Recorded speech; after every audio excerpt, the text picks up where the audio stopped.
Bringing you news and information from all the places that matter to you in your language. Feel at home with SBS Radio.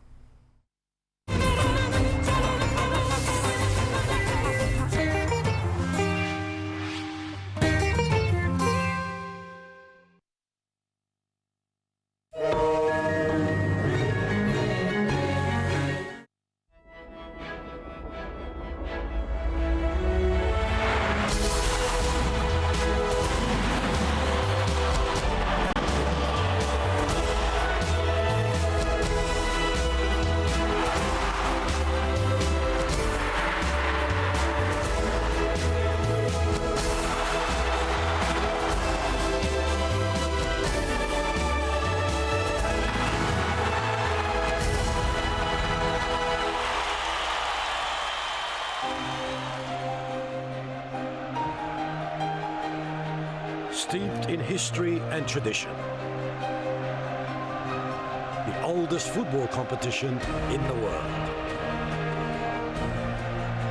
Almost as old as football itself. Radford again.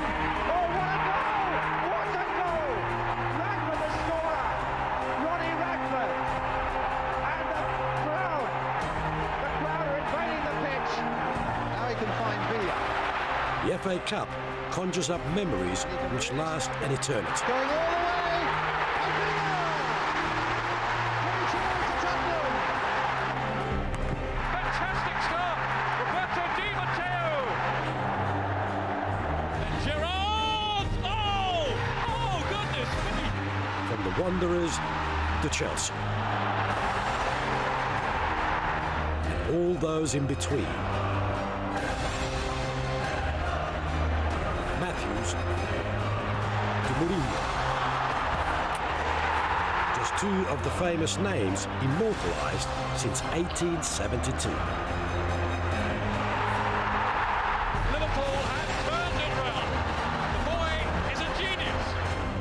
Today, a team with dreams of etching its name into football folklore faces an opponent which has done it all before. A place in legend is the prize for the Latics, hoping to emulate the giant killers of yesteryear. City, aiming to build a dynasty and stand alongside the greats of the past.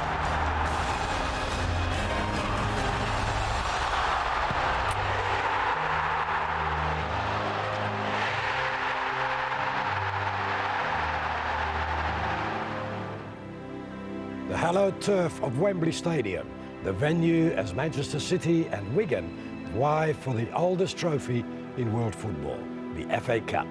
It's the 132nd final, live on SBS One and in HD. The fans have descended on the English capital for this great occasion in their thousands, the first ever meeting in an FA Cup final of these two Lancashire clubs. It's City's second final in 3 years, and manager Roberto Mancini would love nothing more than another trophy to cap off a somewhat disappointing season. It's Wigan's first ever FA Cup final, and it's a welcome distraction for the Latics as they face a battle for survival in the English Premier League.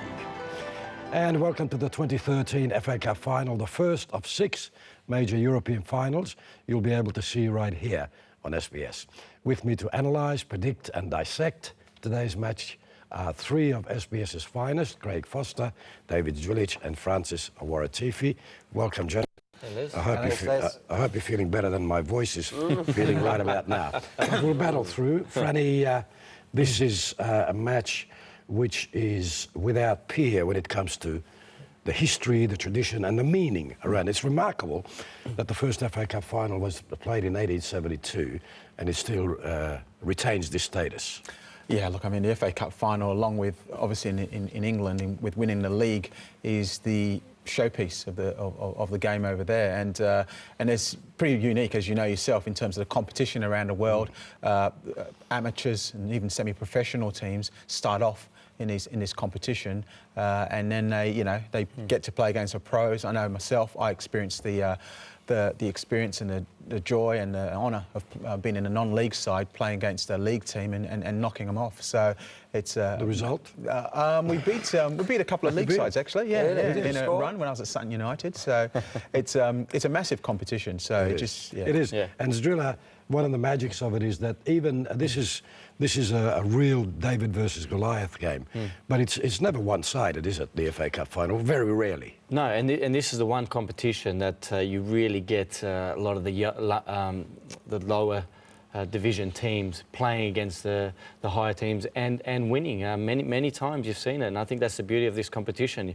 When I was growing up, like these guys here, this was the big game of the year, watching the FA Cup final, and it was just a tradition, and it's a fantastic competition. It's great to see that Wigan are in there for the first time. The last team to win it on their first occasion was Wimbledon all those years ago. So for them, I think it's a big game. Let's not forget that they've got 2 important games in the league coming just to stay in the Premier League. So it's a big couple of weeks ahead for them. Foz, it's been a week where the other big story was the departure of Alex Ferguson. His ghost, if you like, will be a presence here at Wembley. He's won 5 of these. He's had a great story to tell in the FA Cup. It was always important to him too. Yeah, it was. They had that one year, of course, where they went away to the World Club Championship. But, you know, I think he also understood that was difficult for him and difficult for Manchester United too, because it was new. He would have preferred not to have to do that. That's right. And but obviously everyone at Manchester United, as with these clubs, understands the importance of this cup. I'm just watching, as we started, Les, some of the scenes of, for instance, other managers from around the world. So they talked about Jose Mourinho and these types of people who'd won the cup. And for them, of course, it's a tremendous honour because it is respected right around the world. 1872, 9 years after, only 9 years after the codification of the rules of the game, this started. So in a game where everything is changing, you know, clubs are listed today, they're huge industries and all of these things around the game. The FA Cup is one thing that endures, and I think that for those of us who truly love the game, that's why we respect it so much. All right, let's have a look at some of the history here, and let's talk about Manchester City first. They were formed, Franny, in 1880 as St Mark's West Gorton.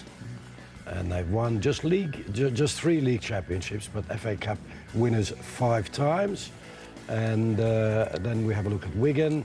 They're the youngest team in the Premier League. 1932 is when they were formed. Their nickname is the Latics. No league championships, no FA Cups. And Roberto Martinez was, of course, a former teammate of yours, Zdrilla. But Franny, the history is vastly different between the two sides. So this is going to be a case for Wigan being underdog for many reasons.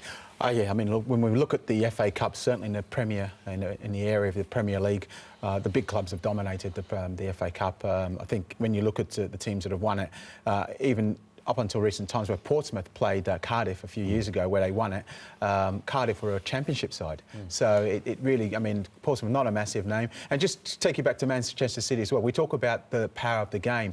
The club was actually formed by the daughter of a church minister to, so that the local kids could actually have something to do, you know, to get them off the streets. And so it's really interesting how, you know, we talk about the community and the origins of football clubs. And when you look at that now, I mean, they're major corporations now, it makes you think, you know, the power of the game still endures and how we use the game to help the unfortunate in the community or the people in socially deprived areas. Fascinating story. OK, the romance of the Cup is so often what leaves us with lasting memories. This season was no different.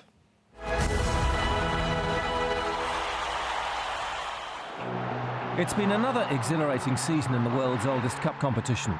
And to begin, we reflect on the story so far. Back in August, the campaign kicked off in the qualifying rounds with a unique initiative at Wembley FC. Cup sponsors Budweiser demonstrated their commitment to grassroots development with investment to improve the club's facilities. And they recruited Terry Venables as technical director.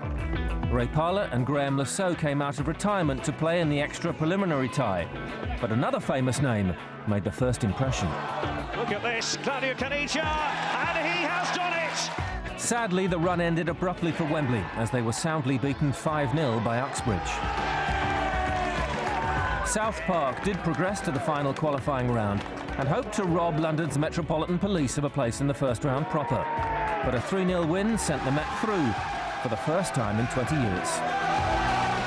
The dream ended there for the Police, but Dorchester of the Conference South provided a real shock, beating League Two Plymouth to reach the second round.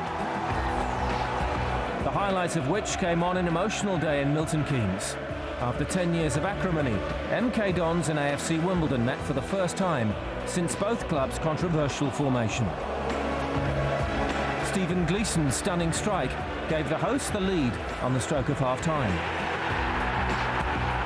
AFC levelled through Jack Midson's header, which provided a moment of catharsis for the travelling support. But the cruel beauty of the cup was underlined when John Otsemabor's last-minute goal broke AFC hearts to send Milton Keynes into round 3. It was round 4, though, that provided some of the biggest upsets in recent history. Luton Town stunned Norwich to become the first non-league side since 1989 to knock out top-flight opposition. At Boundary Park, a double from Matt Smith and Reece Wabara's header helped Oldham secure a famous upset over 7-time winners Liverpool. Former giants Leeds United surprised Tottenham 2-1 at Ellen Road. League One Brentford pushed Chelsea all the way. The Bees leading twice before Fernando Torres rescued a replay, from which the Blues emerged 4-0 winners. Arsenal's hopes of ending their trophy drought were finished by Championship strugglers Blackburn in round 5. Colin Kazim-Richards ensuring a shock at the Emirates. At the quarter-final stage, holders Chelsea overcame Manchester United in a replay at Stamford Bridge. Everton was stunned by 3 first-half goals in quick succession as Wigan moved into their first ever FA Cup semi-final against Championship Millwall.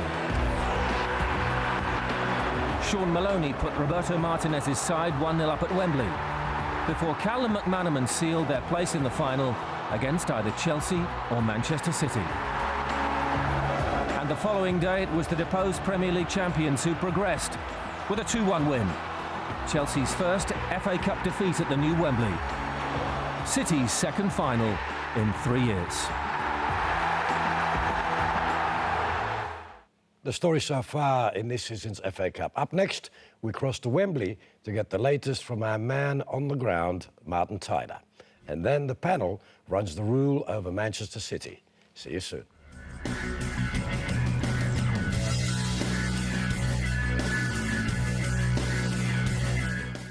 Family man, businessman, wanted man. I'm not making any comments. There have now been 30 arrests in total. The relationship has been too close. Murdoch concludes tonight, 8:30 on SBS 1.